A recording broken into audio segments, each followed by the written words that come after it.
Ayaw mo? Ang tawag dito? Sarap. Much better than the first one.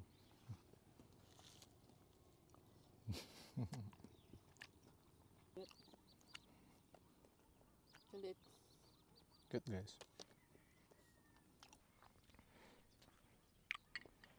Drink, light and right. Sponsor us. ASMR. ASMR channel.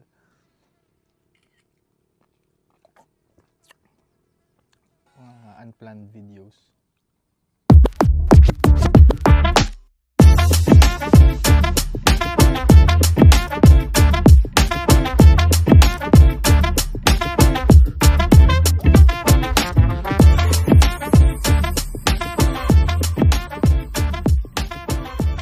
What's up guys? Finally, we have a time to shoot a video kay Kia Sonet, kay Snoopy. And yung Kia Sonet natin guys is LX80 or LX automatic. Base model lang siya guys. And I'm not a car review guy, but I'm gonna show you ano yung mga na-notice ko as a first car owner. First car ko nga pala siya guys. And I'm gonna show you what I notice and what I love and what I think can improve in the future. Guys, we're gonna start at the front. Itong ano nga pala, white pearl siya guys. And yung mga lights niya is halogen bulb lang. Wala yung daytime running light niya dito. But yung fog light niya sa baba, yun yung parang daytime running light niya. And very sleek look sa design niya. Yung tiger nose ba yung tawag doon, na grill, yung iconic looks ng Kia Sonet. And yun guys, plastic lang to, but you know, as usual, plastic naman madalas ngayon. And show ko yung lights guys, show ko lang yung lights para makita nila sa harap. So ito yung headlight niya, tas high beam, tapos hazard light, tapos left and right turn. Ano notice ko dito, meron siyang nakatagong slot sa ano, lapit ka guys, meron siyang abang na ano, yan, yung sa tow hook ba yung yung car hook niya. Yan, nakatago siya, which is goods. Tapos kung meron sa harap, yan, yun naman notice ko. Sa ibang variant guys, meron siyang forgot what it's called, pero yun, but base model okay na siya. Ito nga pala yung key guys, kaso meron na siyang, bumili na kasi ako ng case. So yun, tapos lock, unlock, tapos sa likod open, i-unlock lang, tapos ito na siya. Pero case lang yung binili ko guys, ito pa rin talaga yung original key niya. So which is good na, kasi madalas pinapalitan kasi yung mga case ng key do. So tara sa gilid. So yun guys, side mirrors, hindi siya power folding, kaya manual pa rin siya, but okay na siya for its price point. And itong sa wheels niya guys, 16-inch yan. Tapos disc brake nga pala yung ano, both wheels natin.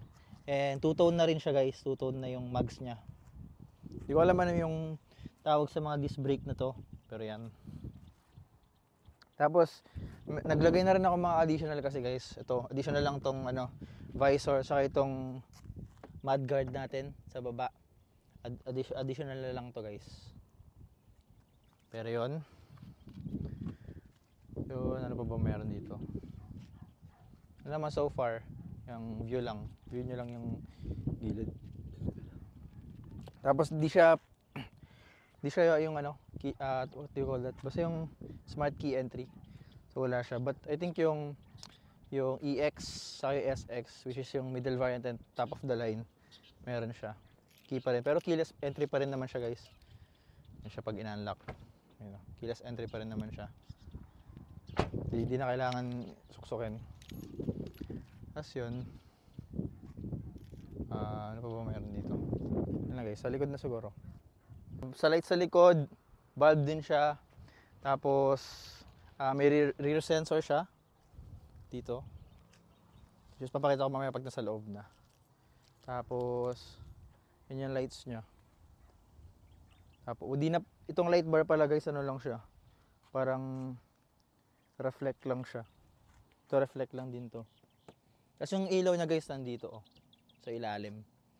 Yung lights niya. Ayan, dyan, camera niya nandito. Ano naman niya sa labas na notice ko. Tapos, shark fin antenna na siya guys. Ito yung rear brake niya. Tapos nandito yung parang washer niya. Car wash niya. Tapos show ko lang ilaw bago tayo sa loob.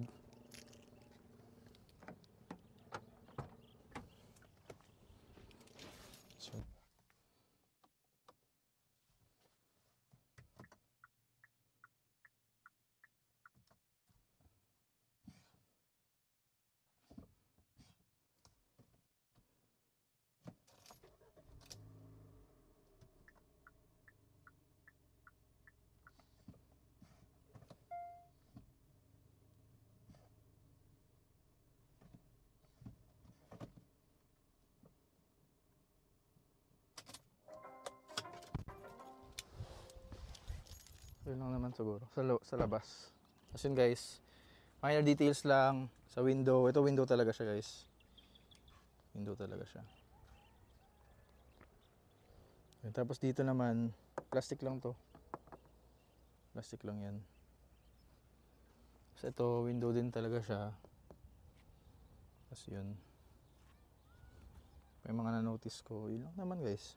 So yung camera niya, kanina as you've seen. Yung camera niya, tapos dito yung sa lights niya. Tapos sensor. Yun naman din siya guys. So ito yung loob ni Kia Sonet guys. Sa likod. Yan, marami na kaming karga. Lagi namin dala yung mga yan. Just in case na may biglang iyayan. And very spacious na guys.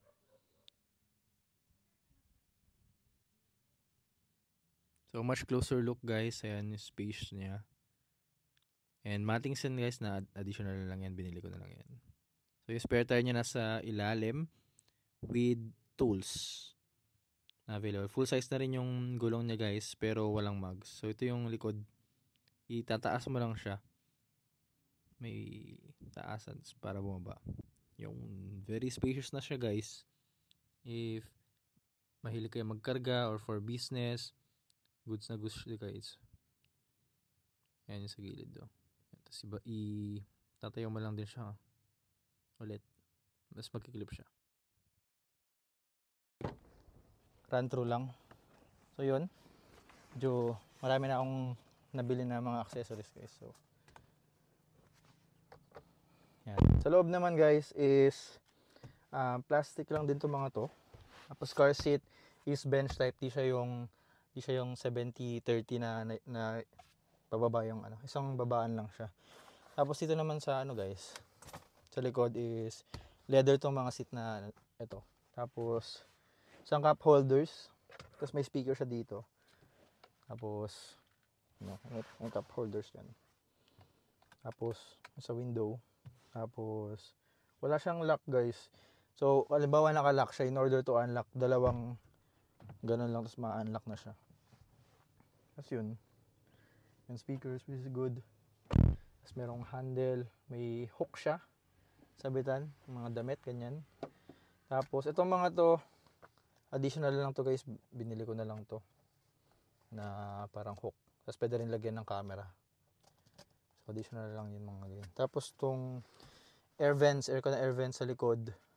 Kita nyo, dalawa. Tapos very okay siya sa price point niya guys, under 900k or 888,000 guys. Meron ka ng air vents. Tapos may dalawa kang type C port dito. Tapos ito guys, additional na lang tong itong sa baba, yung deep dish matting 5D. Yung additional lang siya. Tapos sa pala, So yun lang sa likod. I think yun na ano, lights lang naman na ganito. Tapos mga seatbelt. Tapos may isofix tether na siya guys dito. Ito dito siya. Hindi siya mapapakita pero meron siyang isofix tether dito. Naka-hook. So good siya for family car talaga guys. For its price point. Sa harap naman. So yun guys. Sa harap naman tayo. Ayun. Hindi pa yung ilaw. As yun, dito naman guys sa harap is sa driver side. Ito yung key. Hindi siya yung push start. Pero meron siyang abang nga na push start dito eh. Pero di ko alam kung pwedeng palagyan. Pero for sure, pag may pera ka naman pwedeng palagyan. Kasi naman. Pakita ko lang yung infotainment natin. Infotainment guys, ayan. Ayan siya guys. Digital. Tapos meron din siya pagka-analog eh. So yun. Tapos CarPlay. So 1.5 tayo sa ganito. Start lang ayun. Tapos may indicator siya guys kung ano yung mga door na nakabukas. So yun. Tapos dito naman yung infotainment natin. Di ako nakakonect kasi sa CarPlay. Kaya ganyan yung nakikita. Pero wireless CarPlay na nga pala siya guys. Tapos air vents, aircon. Yan. Malamig yung AC niya guys. Pero ewan ko pa lang pagdating ng summer siguro pero ngayon February kasi okay na okay siya. Tapos ito naman dito sa driver side is yung mga buttons niya, which is cruise control, set pag set. Pero kapag hindi ka kasi naka set I think 35 or 40 km per hour, hindi siya masaset. Tapos yun, tapos yan cruise control, tapos taas baba lang ng cruise control, add speed or minus speed, tapos resume saka continue, tapos menu lang to guys, menu yan menu guys. Pero may makikita kang parang texture, hindi siya, it doesn't look cheap talaga guys. Tapos wala siyang parang leather, pero dito naman sa banda okay na. Tapos dito naman sa kabila mode siya, Bluetooth, audio, USB, yung mga yan, mode lang to. Tapos ito, yung AI, si Siri o kaya yung Google, yan. Tapos, ito pag next lang ng kanta. Tapos, add volume. Add ng volume, minus ng volume. Tapos, pag mute, unmute. Ano naman. Tapos, pag receive ng call, tapos ito favorites na ko-customize siya guys. Kasi yung linagay ko sa favorite yung quiet mode. Para pag nagbabiyahe or may sumasagot, magbababa agad siya ng volume. Hindi ko na kailangan i-mute. Tapos yun, dito naman tayo sa AC, aircon. Blower lang to guys. Taas or hina ng blower. Tapos yung thermometer, yung gauge niya. Tapos ito lang yung yung airflow. Tapos aircon, on and off lang yan. Tapos yung circulation ng air. Yun guys. Tapos side mirror. Ito may additional na pala tayong binili lang to guys. Yan. Tapos yung dashboard natin. Hindi ko alam tawag dashboard ba talaga. Tapos yun, okay naman yung quality nya guys. Tapos very comfortable yung seats nya guys. Kasi cotton siya. Kasi sa Pilipinas parang ayaw din yung buong leather. Kasi siyempre mainit nga naman. Pero semi-leather siya. But yung mismong upuan niya is wrap on, hindi ko lang kung cotton ba yung tamang term sa material. Pero yan, check nyo guys. Check nyo. Ayan siya guys. So may additional design siya which is very very nice. Ito guys, additional na lang to. Nabili lang namin parang for comfort lang. Yes, yun. Ano pa ba? Leather ito, which is okay. Good siya. Hindi ko leather ya. Tapos very konti lang yung space niya. Ayan o. Di kasi yung tumbler. Pero kasi naman as you have known, may air vent sa likod. Tapos dito naman sa stick, leather na to. Leather din to. Tapos yung pinto naman niya sa gilid guys. Di siya dito sa harap. Tapos meron siyang park, rear, neutral, drive. Tapos meron siyang sports mode na may plus minus. Tapos pagdating naman dito, yan, sa mga ports natin. Meron siyang USB. May Type-C, tapos meron siyang yung 12 volt socket na Tapos meron yung iba guys, meron silang wireless charger, pero hindi to sa base model natin, wala siya guys. Tapos medyo sturdy naman yung niya. Kasi yung iba pag inalog mo yun dito, talagang gumagalaw-galaw. Pero yun, ano pa ba ito? Guys, leather feels. So, leather siya, meron siyang wrap Tapos, yun, meron na siyang vanity mirror. Unlike sa ibang car, wala yun sa driver. Tapos meron tayo dito rin sa front passenger. Yan, Bevenas. Tapos ito, additional lang to guys.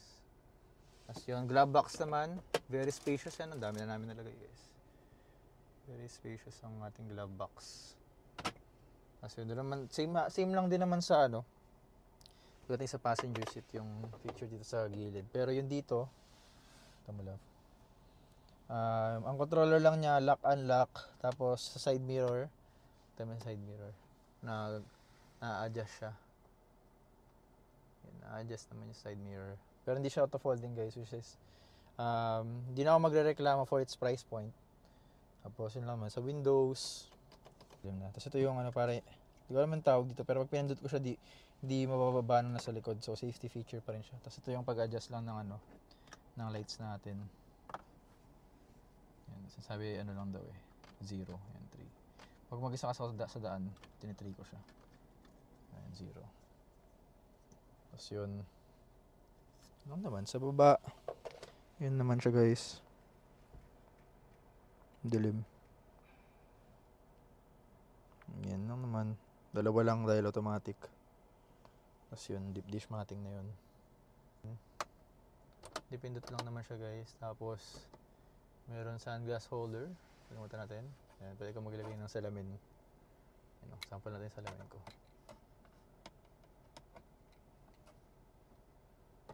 Ayan. Pero pwede ka naman maglagay ng iba pa. Ayan.